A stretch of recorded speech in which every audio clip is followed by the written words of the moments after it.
السلام علیکم دوست صاحب، آپ سے گزارش ہے کہ یہ آڈیو سنیں۔ یہ ہمارے تجارتی کورس کی چوتھی آڈیو ہے۔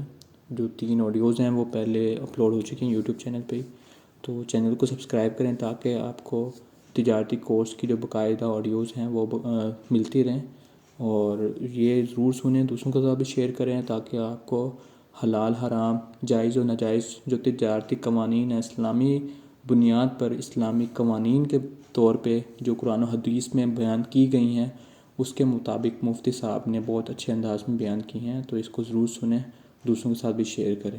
جزاک اللہ۔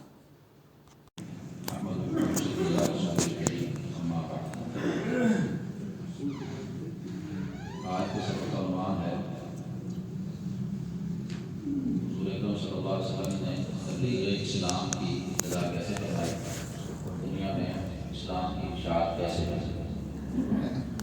حضور اکرم صلی اللہ علیہ وسلم کو نبوت سے سرفراز کیا گیا، تاج نبوت آپ کے سر مبارک پہ رکھا گیا۔ غار حرا میں آپ نے پہلی وحی نازل ہوئی، آپ صلی اللہ علیہ وسلم کو حکم دے دیا گیا کہ اسلام کو آپ نے اپنے تک محدود نہیں رکھنا، پھیلانا ہے۔ چنانچہ آپ صلی اللہ علیہ وسلم نے اپنی دعوت کا آغاز فرما دیا۔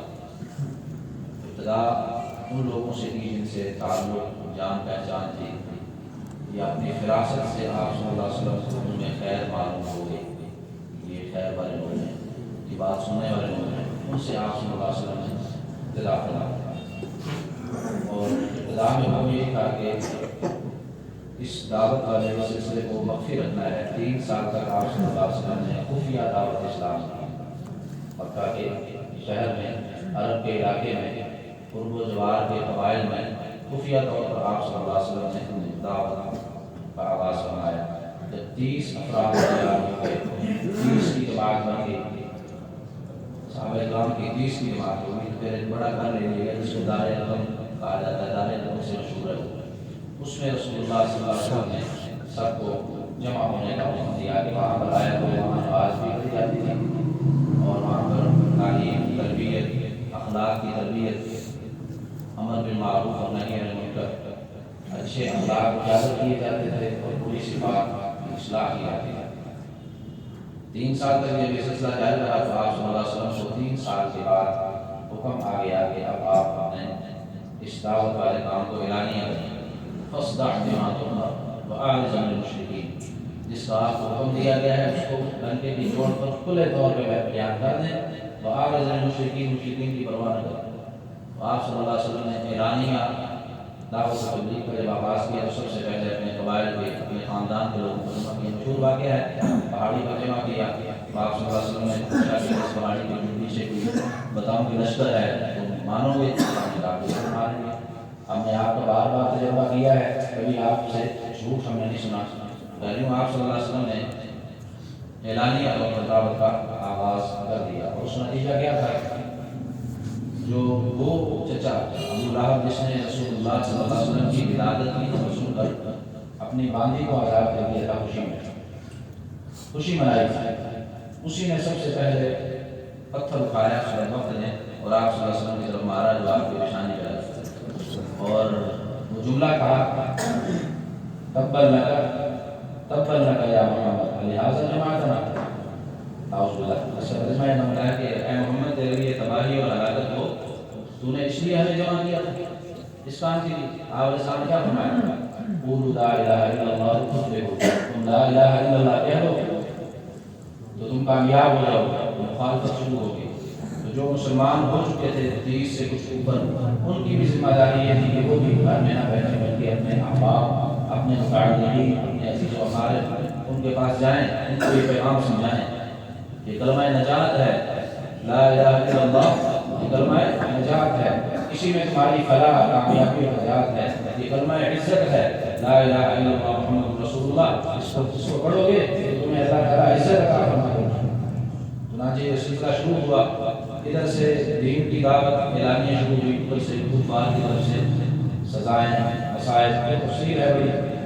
آپ حضرت بلال کے واقعات، عمار بن یاسر کے واقعات، خباب بن ارد کے واقعات، حضرت سمیہ رضی اللہ تعالیٰ عنہ کا واقعہ، سب آپ نے بعض فضائل اعمال میں سنے ہوئے ہیں کہ ان کو مارا کس بات پہ جاتا تھا، پیٹا کس بات پہ جاتا تھا، گرم ریت کے اوپر انگاروں کے اوپر کیوں ڈالا جاتا تھا؟ صرف یہ کہ لا الہ الا اللہ محمد رسول اللہ۔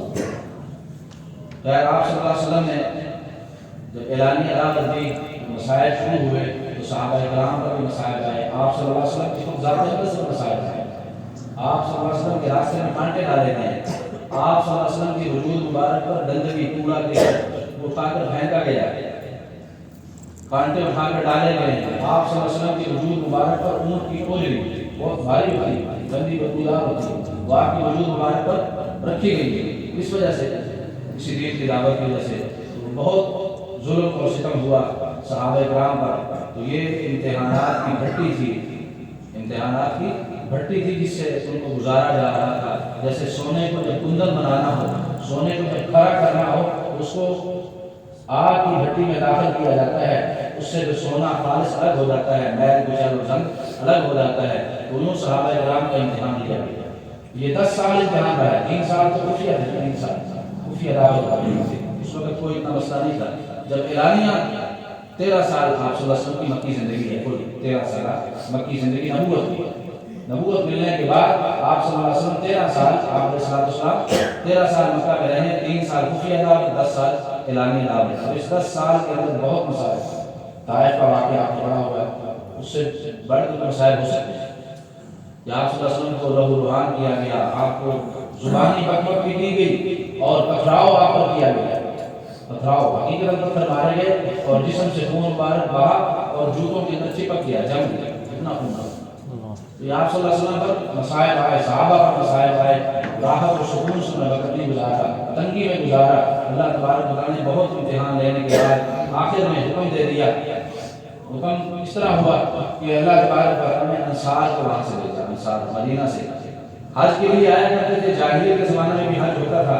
مدینہ منورہ سے کچھ لوگ حج کرنے کے لیے آئے اور رسول اللہ صلی اللہ علیہ وسلم اس کی تلاش میں ہوتے تھے کہ باہر سے لوگ آئیں، قبائل کے لوگ آئیں اور قوموں کے لوگ آئیں کہ ان تک یہ کلمہ پہنچاؤں، کتابت پہنچاؤں۔ تو آپ صلی اللہ علیہ وسلم خفیہ طریقے پہ، یہ ایسے خبیث تھے کہ ابو جہل نے پتہ کہ یہ پیچھے پیچھے رہا کرتے تھے، جہاں نبی صلی اللہ علیہ وسلم جاتے پیچھے میں سے کوئی اوباش لگا رہتا ہے کہ بھئی یہ نعوذ باللہ مجنون ہے، نعوذ باللہ یہ ساحر ہے، یہ جادوگر ہے، اس کی بات نہ سننا، یوں پیچھے پیچھے لگا رہتا کوئی نہ کوئی مشرکین میں سے۔ آپ صلی اللہ علیہ وسلم نے حج کے موقع پر نبوت کے 13ویں سال میں، نبوت ملنے کے 13ویں سال یعنی 10ویں سال میں 3 سال وہ گزر گئے اور 10ویں سال میں 2 سال حج کے موقع پر، یعنی ہجرت سے 2 سال پہلے 2 حج کے موقعوں پر آپ صلی اللہ علیہ وسلم نے انصار کو دعوت دی، انصار تک ہی کلمہ پہنچایا، انہوں نے قبول کیا۔ بیعت 2 دفعہ بیعت ہوئی، بیعت عقبہ اولا، بیعت عقبہ ثانیہ، 2 بیعتیں ہوئی گھاٹیوں کے اندر چھپ کر ہوئی، 2 پہاڑوں کے درمیان گھاٹی میں آپ صلی اللہ علیہ وسلم کو لے جاتے، جو مدینہ سے حاجی آیا کرتے تھے ان کے سامنے کلمہ رکھا۔ جب انہوں نے کلمے کو قبول کیا اور دعوت کو جا کر وہاں مدینہ میں بھی پھیلایا، مدینہ میں ایک چھوٹی سی جماعت بن گئی مسلمانوں کی اور ان تک حالات پہنچے کہ ہمارے قائد ہمارے پیغمبر صلی اللہ علیہ وسلم پر مکہ میں حالات سخت ہیں، انہوں نے کہا کہ ہمارے پاس آئیے، آپ مکہ چھوڑ کر ہمارے پاس آ جائیے، ہم آپ کا ہر طرح سے تعاون کریں گے۔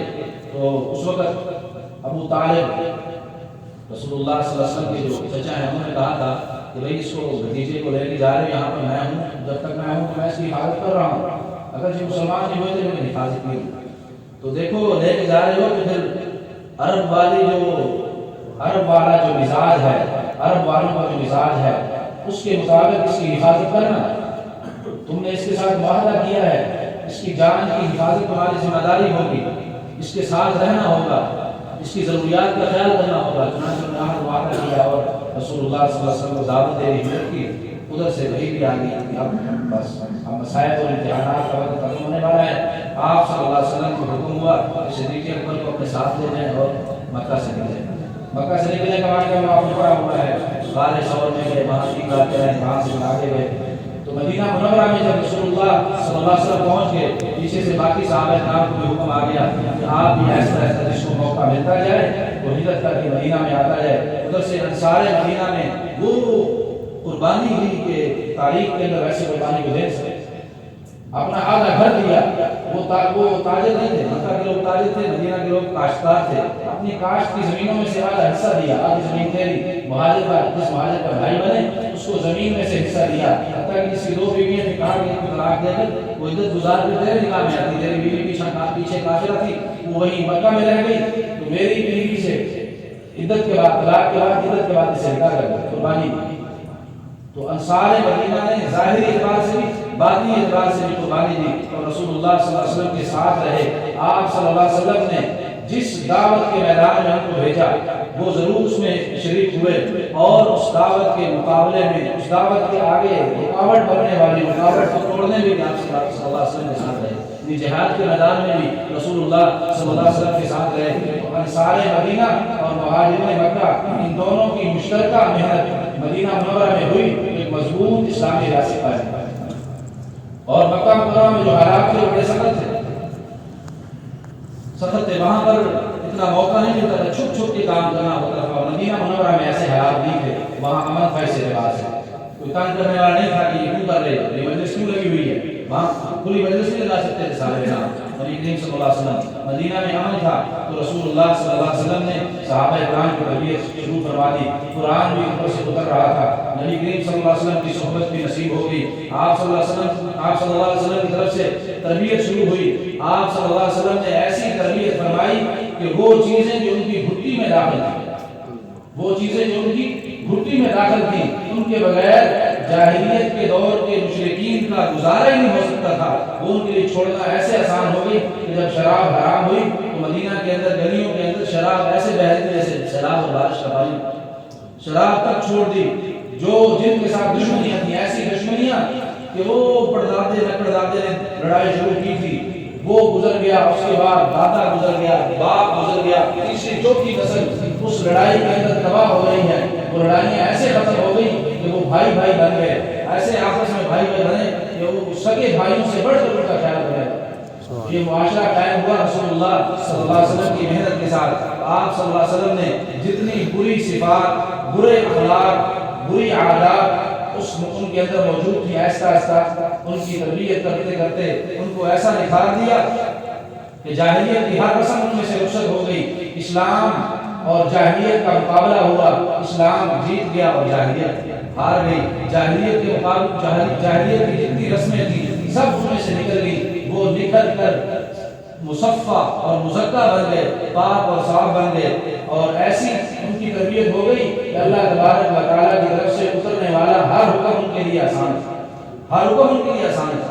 نماز ان کے لیے آسان، روزہ ان کے لیے آسان. بیوی بچوں کو چھوڑ کر میدان جہاد میں، آج کل کا جہاد کا بہت آسان ہے. بڑا دباؤ اور دشمن تباہی پھیل دو، دشمن پر حملہ کر دو. اس وقت تو دو بدو ہوتی تھی، آمنے سامنے ہوتی تھی. بہادری کے جوہر دکھانے پڑتے تھے، بہادری دکھانی پڑتی تھی. وہاں کو تلوار سامنے رکھتی تھی، جسم کے اوپر زخمی ہونا پڑتا تھا، دوسرے کو زیر کرنا ہوتا تھا. ایسی بہادری دکھائی انہوں نے صحابہ کرام نے کہ ہر حکم پر عمل کرنا ان کے لیے آسان ہو گیا. میدان جہاد میں نکلنا آسان ہو گیا. بیوی بچوں کو چھوڑنا آسان ہو گیا.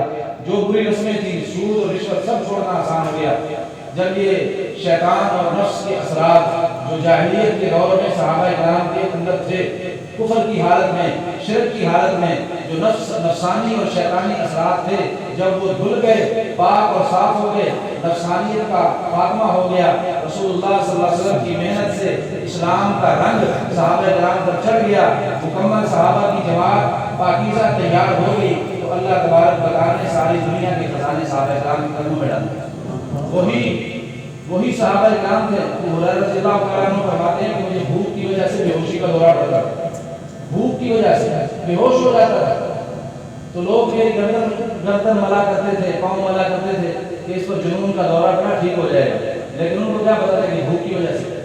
تو وہی ابو ہریرہ رضی اللہ تعالیٰ عنہ فرماتے ہیں کہ ایک وقت ایسا ہے کہ اس دور کا سب سے قیمتی کپڑا کتان کا، کتان اس کپڑے کا نام تھا، قیمتی کپڑا. اس کے ساتھ ابو ہریرہ ناک صاف کر رہے ہیں. ناک صاف کر رہے رو پڑے. اس نے پوچھا رو کیوں رہے ہیں؟ تو کہتے ہیں مجھے وہ دور یاد آ گیا میرے ساتھ اسلام کے دور میں تھا. تو اس وقت مجھے بھوک کی وجہ سے بھوک کے دورے پڑتے تھے. اور اب میں ابو ہریرہ ہوں، یہ علاقے کے گورنر بھی بنے تھے. ابو ہریرہ علاقے کے گورنر بھی بنے تھے، گورنر بھی ان کے پاس آئے.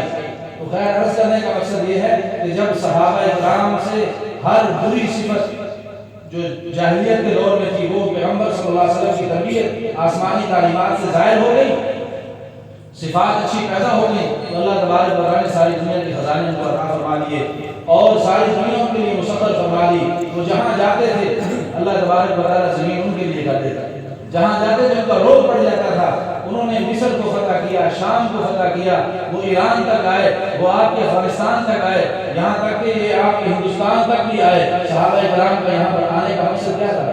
لا الہ الا اللہ کو آگے پہنچانا اور لا الہ الا اللہ محمد رسول اللہ کے راستے میں جو رکاوٹ آتی تھی اس رکاوٹ کو توڑ کر آگے پہنچانا۔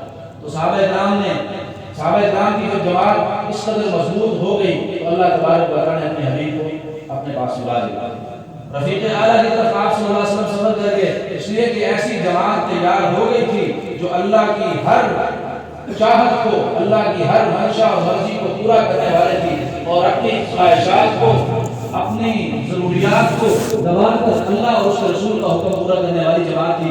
جب وہ جماعت تیار ہو گئی تو رسول اللہ صلی اللہ علیہ وسلم کو اٹھا لیا گیا۔ رسول اللہ صلی اللہ علیہ وسلم کے اس محنت کا، پیغمبر صلی اللہ علیہ وسلم کی 13 سالہ مکی اور 10 سالہ مدنی زندگی، 23 سالہ دور نبوت کی محنت کا ثمرہ اور نتیجہ صحابہ کرام کی جماعت، صحابہ کرام کی جماعت، حضور اکرم صلی اللہ علیہ وسلم کی 23 سالہ محنت کا نتیجہ اور ثمرہ صحابہ کرام کی جماعت ہے۔ ایسی عجیب و غریب جماعت آج تک آسمان نہیں دیکھی، زمین نہیں دیکھی، جو کسی چیز کی پرواہ نہ کرتے، کسی اللہ اور اس کے رسول کے حکم کے سامنے کسی چیز کی پرواہ نہ کرتے تھے۔ اللہ نے قرآن پاک میں نبی علیہ السلام کو مخاطب کر کے فرمایا کہ اے پیغمبر تجھے ایسے لوگ نہیں ملیں گے جو مسلمان ہونے کے بعد ایسے دین پہ پکے ہو گئے، ایسے دین کے مخلص ہو گئے کہ اپنے عزیز و اقارب کی پرواہ نہیں کرتے، ان عزیز و اقارب کی جو اللہ اور اس کے رسول کے دشمن، جو عزیز و اقارب ولو کانوا آباءهم او ابناءهم، اگر جو ان کے آباء و اجداد ہوں او عشیرتهم، ان کا قبیلہ ہو، ان کے بیٹے ہوں، ان کی پرواہ نہیں کرتے اللہ اور اس کے رسول کے، ایسے وہ سچے عاشق، سچے محب بنے کہ رسول اللہ صلی اللہ علیہ وسلم کی، حضور اکرم صلی اللہ علیہ وسلم کی محنت کا ثمرہ، آپ صلی اللہ علیہ وسلم کی محنت کا نتیجہ صحابہ کرام کی جماعت ہے۔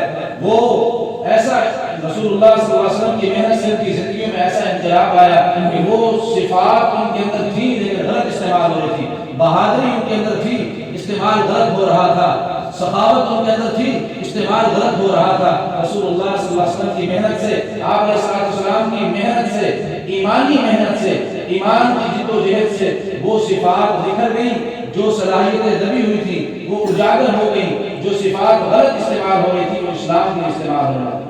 یہ رسول اللہ صلی اللہ علیہ وسلم کی محنت کا نتیجہ اور ثمرہ تھا کہ آپ کی توجہ، آپ کی تعلیم، آپ کی تربیت کی برکت سے عرب کی برباد شدہ قوم، عرب کی برباد شدہ قوم، تباہ قوم جو ہلاکت کے گڑھے پہ پہنچ چکی تھی، جس کے اندر زمانے کی ہر برائی موجود تھی، وہ ایسی بکھر گئی، ان کے اندر ایسی تبدیلی آ گئی کہ وہ دنیا کی عظیم الشان شخصیتیں بن گئی، عظیم الشان شخصیات میں ان کا شمار ہونے لگا اور دنیا کی تاریخ میں وہ یادگار کے طور پر ہیں۔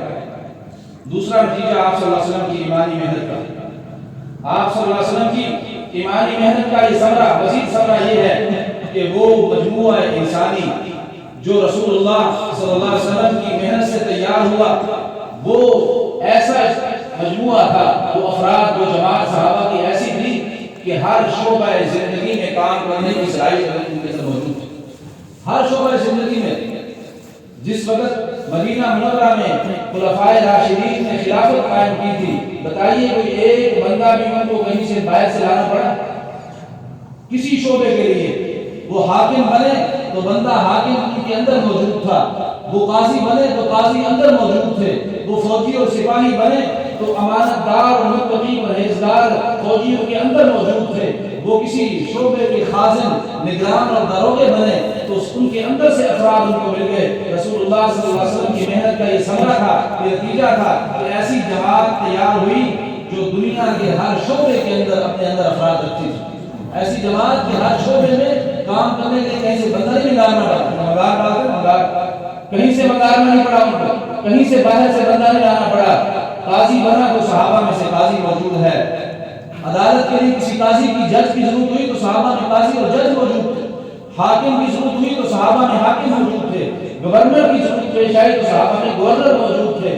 اگر سپاہی اور فوجی کی ضرورت آئی تو صحابہ کرام میں امانت دار، متقی، پرہیزگار، ایسے پرہیزگار کہ وہ رات کو مصلے پر جب ان کو دیکھے تو سمجھے گا کہ یہ صوفی ہیں، ان کا تو دنیا کے ساتھ کوئی تعلق ہی نہیں ہے۔ وہی جب میدان جہاد میں آتے ہیں تو مرحب جیسے کوئی اعتبار سے گراتے ہیں، وہی جب میدان جہاد پر اترتے ہیں تو 313 ہوتے ہیں اور ہزاروں کو الٹ کے رکھ دیتے ہیں۔ وہی جب میدان جہاد میں آتے ہیں تو خیبر جیسا ناقابل تصویر قلعہ ان کے سامنے بکھر جاتا ہے، ٹوٹ جاتا ہے۔ وہ صحابہ کرام کی جماعت ایسی تیار ہوئی کہ ہر شعبہ میں کام کرنے والا بندہ ان کے اندر موجود تھا۔ یہ رسول اللہ صلی اللہ علیہ وسلم کی محنت تھی۔ وہ تاجر تھے تو اعلیٰ صفات والے، وہ مجاہد تھے تو اعلیٰ صفات والے، وہ حاکم بنے تو ایسا حاکم کوئی آج تک پیش نہیں کر سکا۔ عمر جیسا کوئی عمر آج تک پیش نہیں کر سکا، صدیق اکبر جیسا کوئی پیش نہیں کر سکا، عثمان غنی جیسا کوئی آدمی آج تک کوئی پیش نہیں کر سکا، علی المرتضیٰ جیسا شجاع حاکم آج تک کوئی تاریخ پیش نہیں کر سکی۔ یہ رسول اللہ صلی اللہ علیہ وسلم کی محنت کا ثمرہ تھا کہ ایسی جماعت تیار ہوئی جو دنیا کے ہر شعبے میں اپنے اندر افراد رکھتی تھی، اور ایسا تقویٰ اور پرہیزگاری ان کے اندر تھی کہ ایک ایک سنت پر، رسول اللہ صلی اللہ علیہ وسلم کی ایک ایک ادا پر مر مٹنے والے تھے۔ میں نے پہلے عرض کیا تھا کہ ایک صحابہ کرام نبی کریم صلی اللہ علیہ وسلم کی ایک سنت ہوتی جو بطور عبادت کے کرتے تھے، ایک سنت وہ تھی جو بطور عادت کے کرتے تھے۔ صحابہ کرام نے وہ سنتیں بھی محفوظ کر لی جو عبادت کے طور پہ کرتے تھے، وہ سنتیں بھی محفوظ کر لی جو بطور عادت کے کیا کرتے تھے۔ یہ صحابہ کرام کی جماعت تھی جو آپ صلی اللہ علیہ وسلم کی محنت کا ثمرہ۔ جو بدبخت یہ کہے کہ رسول اللہ صلی اللہ علیہ وسلم کے بعد صحابہ کرام اپنے ایمان پر قائم نہیں رہ سکے، تو وہ آپ صلی اللہ علیہ وسلم کے بارے میں کیا باور کر رہا ہے؟ وہ آپ صلی اللہ علیہ وسلم کے بارے میں کیا ذہن رکھتا ہے؟ وہ آپ صلی اللہ علیہ وسلم کے بارے میں دنیا کو کیا ذہن دے رہا ہے؟ نعوذ باللہ وہ ناکام معلم تھے، نعوذ باللہ وہ ناکام مرشد تھے۔ ان کی تربیت سے، ان کی تعلیم سے تیار ہونے والی جماعت ان کے بعد ایمان پر قائم نہ رہ سکی، باقی اعمال کو دور کی بات۔ یہ کیا غلط پیغام دے رہا ہے لوگوں کو جو رسول اللہ صلی اللہ علیہ وسلم کے بعد صحابہ کرام کے ایمان کے بارے میں بحث کرتا ہے۔ صحابہ کرام کی جماعت اتنی مضبوط ایمان والی تھی کہ فرائض کو فرائض ہیں، کبھی سنت کو بھی نہیں چھوڑا کرتے، کبھی سنت کو نہیں چھوڑا کرتے۔ آپ نے کئی واقعات سنے ہیں سنت کے بارے میں۔ حضرت حذیفہ بن یمان رضی اللہ تعالیٰ عنہ، اس کا واقعہ پہلے بھی میں نے عرض کیا تھا، رومیوں کے پاس مذاکرات کے لیے گئے تھے اپنے ساتھیوں کو لے کر، حذیفہ بن یمان رضی اللہ تعالیٰ عنہ، تو وہاں پر دسترخوان لگا۔ رومی بادشاہ کے جو گورنر تھا علاقے کا، اس نے کہا کہ یہ عرب کے لوگ ہیں، بھوکے ہیں، ان کو کچھ مال دیں گے تو یہ مال لے کر واپس چلے جائیں گے، ایسے ہمارے علاقوں کا تحس نحس کرتے بڑھتے آ رہے ہیں۔ تو رومی جرنیل نے ان صحابہ کرام کی طرف پیغام بھیجا کہ اپنے امیر کو لے کر آؤ اور اپنے چند بڑے بڑے آدمی کو لے کر ہم مذاکرات کر رہے ہیں۔ مذاکرات کے لیے حذیفہ بن یمان رضی اللہ تعالیٰ عنہ کے ساتھ چند صحابہ کو لے کر گئے۔ اس نے دسترخوان لگایا، وہ چونکہ اہل کتاب میں سے تھے، اہل کتاب کا کھانا مسلمانوں کے لیے حلال ہے بشرطے کہ وہ شراب اور خنزیر نہ ہو۔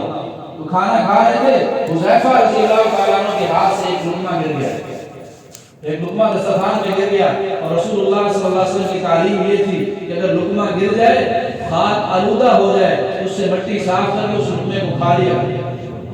اب یہ شاہی دربار ہے، ایک جرنیل کی طرف سے دعوت ہے، کتنا دسترخوان ہوگا؟ جیسے آپ ڈی سی کی کسی دعوت پہ جائیں، ڈپٹی کمشنر کی دعوت ہو، بہت ہر قسم کے ہما انواع کے کھانے وہاں پر موجود ہوں، تو آپ سے لقمہ گر جائے تو آپ بےزتی سمجھیں گے اس کو کھا رہے ہیں، کوئی دیکھ رہے ہیں افسر دیکھ رہے ہیں کتنا بھوکا آدمی ہے، لقمہ گر کر کھا رہا ہے، پورا دسترخوان بھرا پڑا ہے۔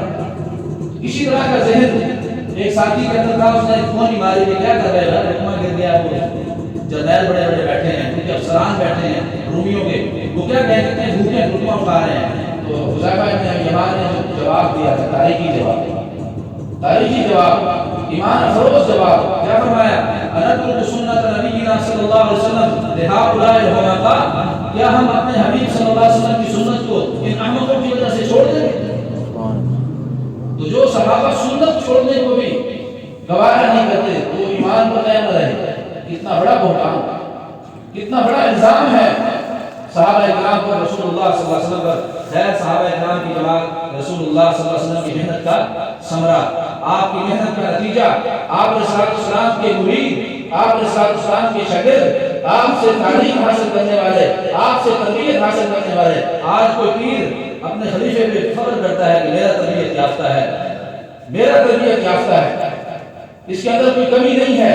تقویٰ پرہیزگاری ایسی میں نے تربیت کی ہے. ان صحابہ کی شان کیا ہوگی جن کی تربیت رسول اللہ صلی اللہ علیہ وسلم. مرشد اعظم، مرشد اعظم، جس سے بڑا کوئی مرشد نہیں، جس سے بڑا کوئی پیر اور مربی نہیں ہے، جس سے بڑا کوئی تعلیم دینے والا معلم نہیں ہے. ان کی تربیت یافتہ جماعت صحابہ کرام کی مدینہ منورہ کے اندر اس جماعت نے اسلامی ماحول بنا دیا، صحیح اسلامی زندگی کا نقشہ قائم کر لیا. اور رسول اللہ صلی اللہ علیہ وسلم کی طرف سے بھی تعلیمات یہ تھی، اللہ تبارک و تعالیٰ کی طرف سے بھی تعلیمات یہ تھی کہ تم جماعت بڑی قیمتی جماعت ہو. وَاعْتَصِمُوا بِحَبْلِ اللَّهِ جَمِيعًا وَلَا تَفَرَّقُوا. اللہ کی اس رسی کو مضبوطی سے تھامے رکھنا، آپس میں فرقہ بندی نہ کرنا، آپس میں گروہ نہ ہو جانا.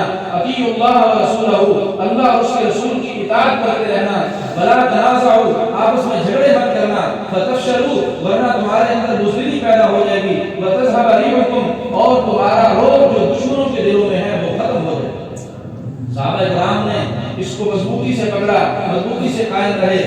ساری دنیا کو صحابہ کرام نے چھوڑ دیا، لیکن رسول اللہ صلی اللہ علیہ وسلم کی تعلیمات میں سے کسی ایک حرف کو، کسی ایک تعلیم تک کو نہیں چھوڑا. اور جب وہ محنت اس قدر زیادہ ہو گئی تو اللہ تبارک و تعالیٰ نے ایک اور ثمرہ دے دیا کہ اسلام قوموں کا، قبائل کا، خاندانوں کا، بڑی بڑی جماعتوں کا اسلام کے اندر داخلہ شروع ہو گیا. یہ رسول اللہ صلی اللہ علیہ وسلم کی محنت کا ثمرہ تھا. وہی لوگ جو مخالفت کیا کرتے تھے، قریش کا قبیلہ جس میں خود رسول اللہ صلی اللہ علیہ وسلم، اس پورے عرب کے اندر، عرب کو چھوٹا علاقہ نہیں، پورے عرب کے اندر سب سے معزز قبیلہ قریش کا ہے. سب سے زیادہ طاقتور قبیلہ قریش کا تھا. سب سے زیادہ باروق قبیلہ قریش کا تھا. قریش کی شکتی تھی اور قافلے جایا کرتے تھے، راستے میں لٹ جاتے تھے. ایک شہر سے دوسرے شہر امن سے کوئی جا نہیں سکتا تھا. اور یہ قریش کا قافلہ، تجارتی قافلہ، سورۃ قریش ہے، سورۃ قریش لإیلاف قریش، اس کی ذرا تفسیر پڑھ لینا، ساری بات سمجھ آئے. اللہ نے کتنا انعام کیا تھا ان پر. سال میں 2 مرتبہ جاتے، ایک مرتبہ شام میں جاتے، ایک مرتبہ یمن میں جاتے. راستے میں کوئی پوچھتا تک نہیں تھا، بلکہ کہتے پیران کا قافلہ سلام دعا کرے ساڑھے اسے. خانہ کعبہ کے متولی ہیں، خانہ کعبہ کے مجاور ہیں قریش. کوئی ہاتھ تک نہ ان کی طرف اٹھاتا بلکہ ان سے دعا کی درخواست کرتے. یہ قریش کا قبیلہ بھی اسلام میں داخل ہو گیا، جو یہ کہا کرتا تھا کہ ہماری عزت اس نے خاک میں ملا دی. ہمارا قریشی بھائی ہے محمد رسول اللہ، اس نے ہماری عزت خاک میں ملا دی، اس نے ہمیں بدنام کر دیا، اس نے آباء و اجداد کا دین چھوڑ دیا، یہ ہماری بدنامی کا ذریعہ ہے. لیکن جب مکہ فتح ہوا تو رسول اللہ صلی اللہ علیہ وسلم نے قریش کو عزت دی. قریش معزز ہو گئے. عثمان بن طلحہ جو خانہ کعبہ کا چابی بردار تھا جاہلیت کے زمانے میں، سوموار اور جمعرات کو خانہ کعبہ کھولا کرتا تھا. سب کو اجازت ہوتی تھی مکہ میں، لیکن رسول اللہ صلی اللہ علیہ وسلم کو اجازت نہیں ہوتی تھی، نہیں آنے دیتا تھا. ایک دفعہ پیغمبر صلی اللہ علیہ وسلم نے فرمایا کہ عثمان مجھے بھی اجازت دے. سب کو اجازت دیتا تھا، نہیں، تو نے آباء و اجداد کا دین چھوڑ دیا، تو نے قوم قبیلے میں تفرقہ کیا، تو نے قریش کو ذلیل کر دیا. رسول اللہ صلی اللہ علیہ وسلم نے فرمایا ہے عثمان یاد رکھنا ایک دن آئے گا یہ خانہ کعبہ کی چابی میرے ہاتھ میں ہوگی. آگے سے میں جو بات بتانا چاہتا ہوں، عثمان کا اس کا ذہن کیا تھا. عثمان بن طلحہ کہنے لگا کہ جس دن خانہ کعبہ کی چابی آپ کے ہاتھ میں ہوگی اس دن قریش ذلیل ہو جائیں گے. اس کا ذہن دیکھو کیسا ہے. اس دن قریش ذلیل ہو جائیں گے، رسوا ہو جائیں گے کہ قریش کے نعوذ باللہ دشمن کے پاس خانہ کعبہ کی چابی چلی گئی ہے. نبی صلی اللہ علیہ وسلم جھوٹ کہتا ہے. اس دن قریش کو اللہ عزت دے. اس دن قریش کی عزت کا آغاز ہوگا اور عزت کے عروج پہ پہنچے گی. خیر قریش ایسا قبیلہ بھی ان صحابہ کرام کی برکت سے، ان کی محنت سے کی برکت سے، ان کے مصفہ اور مزکہ مزاج اور طبیعت کی برکت سے اسلام کے اندر بڑے بڑے قبائل داخل ہو گئے. رسول اللہ صلی اللہ علیہ وسلم کی آخری بات کو ختم کر رہا ہوں. رسول اللہ صلی اللہ علیہ وسلم کی جو تعلیمات، آپ صلی اللہ علیہ وسلم کی نبوت اور سابقہ انبیاء کی نبوت میں 2 بڑے فرق. سابقہ بھی انبیاء تھے، انبیاء سارے طرح آمنت باللہ و ملائکتہ و کتبہ و رسلہ، اللہ کے سارے رسولوں پر ہمارا ایمان ہے. سارے رسول برحق، سارے رسول سچے، سارے رسول اپنے اپنے وقت میں ان کی تعلیمات نجات کا ذریعہ تھی، ان کی پیروی کرنا اپنے اپنے وقت میں کامیابی اور نجات کا ذریعہ تھا۔ سب سارے رسول برحق ہیں، لیکن سابقہ انبیاء اور ہمارے محمد رسول اللہ صلی اللہ علیہ وسلم کی نبوت میں دو بڑے فرق علماء نے بیان فرمائے ہیں۔ ایک فرق یہ ہے کہ وہ نبی جو آیا کرتے تھے وہ ایک قبیلہ، ایک قوم کے لیے، ایک شہر کے لیے، حتیٰ کہ مثال ویسے بنتی نہیں ہے، سمجھانے کے لیے دی جاتی ہے۔ جس طرح یونین کونسل ہوتا ہے ایک شہر میں کئی سارے، تو ہر یونین کونسل کے لیے الگ کونسلر ہوتا ہے، اسی طرح ہر محلے، ایک علاقے کے اندر محلے اور قبیلے کے الگ الگ نبی ہوتا تھا۔ مثلا یہ جھنگ ایک شہر ہے، اس ایک شہر کے اندر بیک وقت 4 5 انبیاء ہوتے تھے، پہلے دور میں یہ تھا۔ لیکن رسول اللہ صلی اللہ علیہ وسلم کی نبوت عالمی نبوت، عالمی نبوت، آپ ساری انسانیت کے لیے اِنَّا أَرْسَلْنَاكَ شَاهِدًا وَمُبَشِّرًا وَنَذِيرًا، اللہ تعالیٰ فرماتے ہیں وَمَا أَرْسَلْنَاكَ إِلَّا كَافَّةً لِلنَّاسِ، ہم نے آپ کو رسول بنا کر بھیجا ہے ساری انسانیت کے لیے۔ وَمَا أَرْسَلْنَاكَ إِلَّا رَحْمَةً لِلْعَالَمِينَ، ہم نے آپ کو رحمت بنا کر بھیجا ہے عالمین کے لیے، سارے جہانوں کے لیے۔ تو پہلے انبیاء اور رسول اللہ صلی اللہ علیہ وسلم کی نبوت میں فرق کیا ہے کہ وہ قومی نبی تھے، قومی نبی تھے، وہ بلدیاتی نبی تھے، وہ علاقائی نبی تھے، اور محمد رسول اللہ صلی اللہ علیہ وسلم عالمی نبی ہیں، تمام انسانوں کے لیے نبی ہیں، اور آپ کی نبوت قیامت تک کے لیے ہے، کوئی گنجائش نہیں چھوڑی اللہ تبارک و تعالیٰ نے کہ نبی آسان ایسی تعلیمات کامل دے دی، ایسی مکمل تعلیمات دے دی کہ گنجائش نہیں کسی نبی کی۔ دوسرا بڑا فرق یہ ہے رسول اللہ صلی اللہ علیہ وسلم جب پہلے انبیاء میں سے کوئی نبی جاتا تھا تو اللہ تبارک و تعالیٰ دوسرا نبی بھیج دیا۔ انبیاء میں سے کوئی نبی جاتا تھا، اس کی جگہ پر دوسرا نبی آ جاتا، ایک نبی گیا دوسرا نبی آ گیا۔